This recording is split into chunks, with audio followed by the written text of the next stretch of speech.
মাননীয় স্পিকার, আপনি নিজেও বলেছেন ন্যায় ইনসাফ ভিত্তিক একটা রাষ্ট্র প্রতিষ্ঠার প্রত্যয় ব্যক্ত করেছেন। আমাদের প্রধানমন্ত্রীও বলেছেন দুর্নীতিমুক্ত দেশ গড়ার জন্য জিরো টলারেন্স। আমি মনে করি আজকের দুর্নীতিমুক্ত বাংলাদেশ গড়তে হলে প্রকৃত সমস্যা চিহ্নিত করতে হবে মাননীয় স্পিকার। কারণ হলো আমাদের দেশে দুর্নীতি কারা করে এদেরকে সত্যিকার চিহ্নিত না করলে বক্তৃতা করে কোনো লাভ হবে না।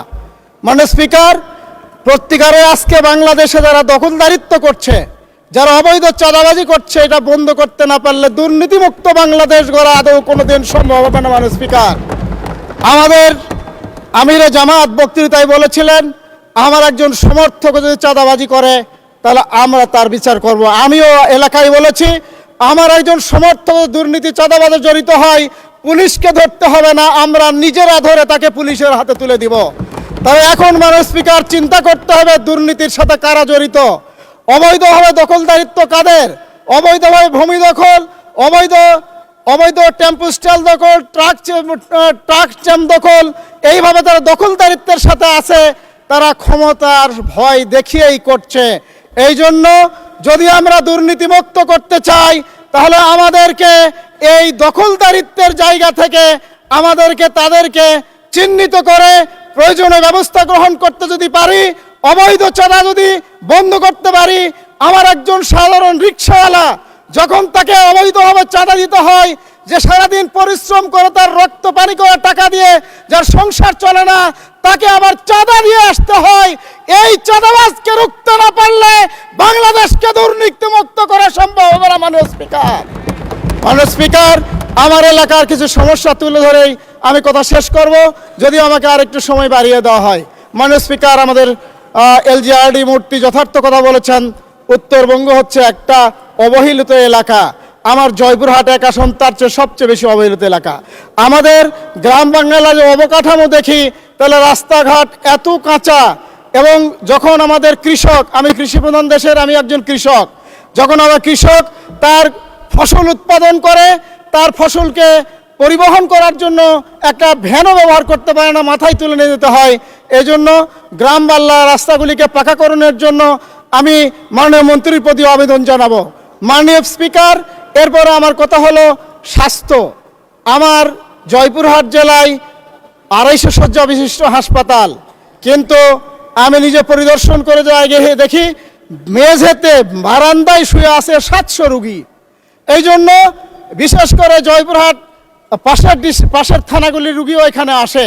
এজন্য 500 শয্যা বিশিষ্ট হাসপাতাল এবং একটা মেডিকেল করার জন্য মেডিকেল কলেজ হোক, এই প্রস্তাবনা পেশ করছি মাননীয় স্পিকার।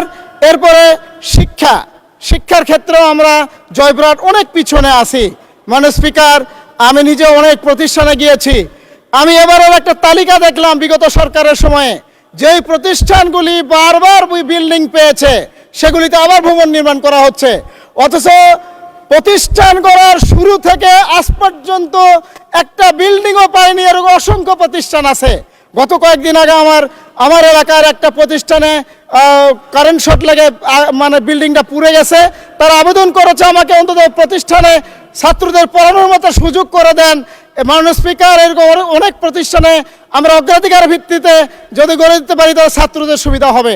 মাননীয় স্পিকার, এরপর আমি বলতে চাই জুলাই সনদের উপরে।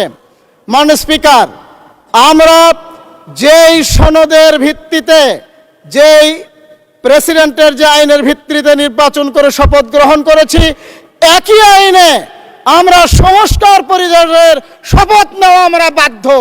যদি এইটা না করি তাহলে আমরা প্রেসিডেন্টের একটা আইনকে মানলাম না। মাননীয় স্পিকার, আমি মনে করি,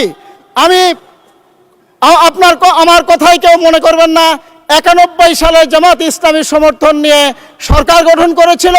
জামাত ইসলামী কেয়ারটেকার গঠনের প্রস্তাব করেছিল, নাকচ করার কারণে জনগণকে রাস্তায় নেমে কেয়ারটেকার সরকারকে বাস্তবায়ন করা বাধ্য করা হয়েছিল। মাননীয় স্পিকার, আমি স্মরণ করে দিতে চাই, এদেশের জনগণ 17 বছরের নির্যাতনের শিকার, আর যেন জনগণকে রাস্তায় নেমে কোনো দাবি আদায় করতে না হয়। মাননীয় স্পিকার, সময় থাকতেই আপনাদের হুঁশ হোক, জুলাই সনদের সংস্কার পরিষদের শপথ গ্রহণ করেন, জুলাই সনদ বাস্তবায়ন করেন। জনগণ রাস্তায় নামলে এদেশের জনগণ জীবন দিতে পারে, কোনোদিন তারা পিছনে হাঁটেনি। আগামী দিনে এই জুলাই সনদ বাস্তবায়নের জন্য জনগণকে রাস্তায় যেন নামতে হয়। মাননীয় স্পিকার, এই অনুরোধ করেই আমি আমার কথা শেষ করলাম। আল্লাহ হাফেজ। বাংলাদেশ জিন্দাবাদ, জামাত ইসলামী জিন্দাবাদ।